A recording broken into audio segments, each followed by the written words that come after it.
We're answering your questions about Canutian and Zematura. I had to split this into two parts, so let's get started. Question 1. You mentioned Canutian and Zematura, but also Starweaver's Tapestry.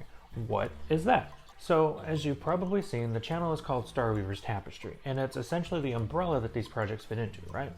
Starweaver is what we call a multimedia project. I had mentioned in the intro vid that Canutian started off as a book, and that was the very first story in the Starweaver's Tapestry. There are actually 15 stories so far in the Tapestry, including Canutian and Zematura, that spans over a period of 600 years. Not all of these are going to be musicals, because that would be a lot, and Canutian itself evolved over time into that musical format where we felt it really just fit that story best. We want to use these stories in other formats like books, podcasts, or maybe even a game down the line. So that's specifically what we talk about when we mention Starweaver's Tapestry. Station 27, for an example, is a horror thriller novella set in the Tapestry 14 years before Canutian. It's a project I worked on, it's a pretty short story. Everything that goes into these things is a thread, right? It ties together into one overarching story, but you don't need to read or play or listen to everything to be able to enjoy something individually. Question 2. Will we get the Canutian book? Yes, but it will be edited and adapted based on how the musical has shifted. I actually went through and made a lot of story changes that I feel are for the better and tightened up everything, so I want to make sure that that's reflected and matches the musical itself. Timeline-wise, I'd love for the new and edited version to drop alongside album 7 for people that are interested in being able to read more into everything. Question 3. What is the art process like for these projects? So Aria is the artist for the projects, and her main focus is character design. I essentially say, hey, we should make a character concept for Dia for the videos. Then I tell her what I picture Dia to look like, we go back and forth, and she adds her own spin. From there, she sketches it out, imports it into her different programs, and works on coloring, patterns, anything else that she needs to. We'll be making an actual video of this later on, so it's easier for you to visualize. That said, when it comes to locations, you may have noticed that we use a lot of Canva-made stuff. I sketch things out, then go in and essentially Photoshop concepts together. I'm an okay artist when it comes to locations and buildings, but we'll definitely need help with that down the line. Question 4. What is the audition process? What ages will be allowed to audition? Tell me more. I know I keep saying this, but we will have a video specifically about auditions, steps, callbacks, how to, etc.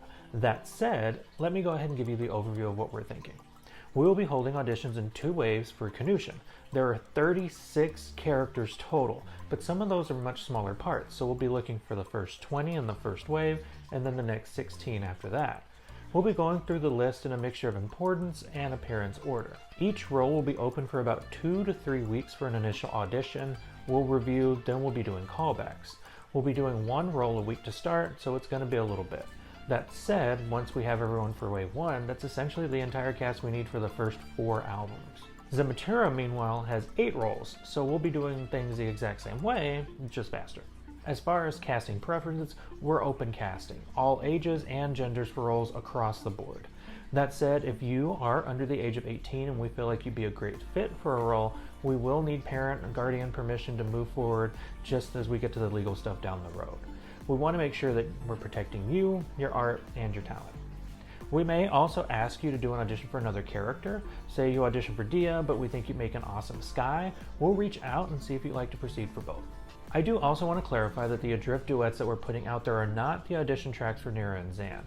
We'll be very intentional in our wording about what tracks are auditions versus which ones are just fun snippets for us to share and y'all to sing along to if you want.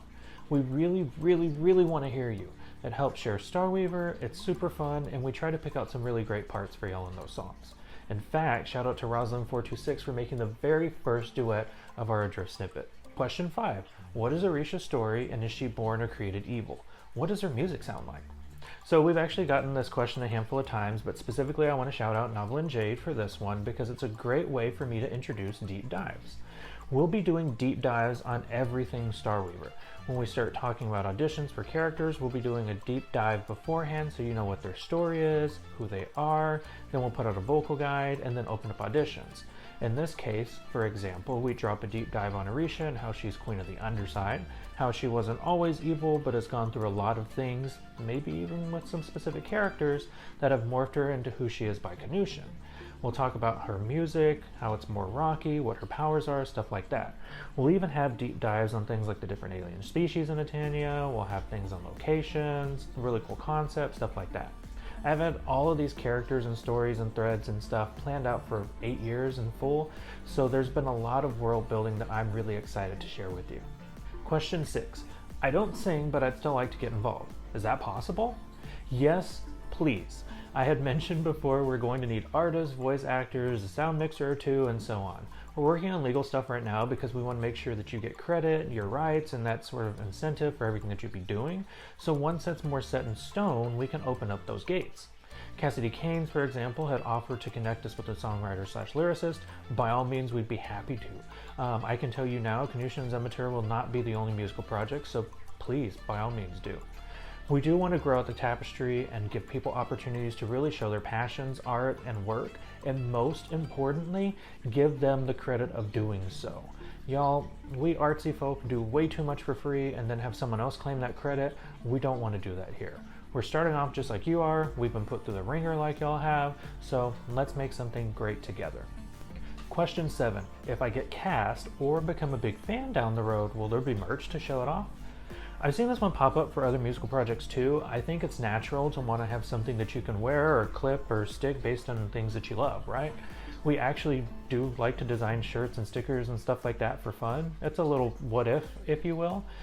For example, there's an arson sticker that I'm absolutely dying to make. I would love to have shirts in different colors for the logos. For our cast especially, we will be doing something nice. What that is, we'll have to talk about a little bit more. So short answer, yes.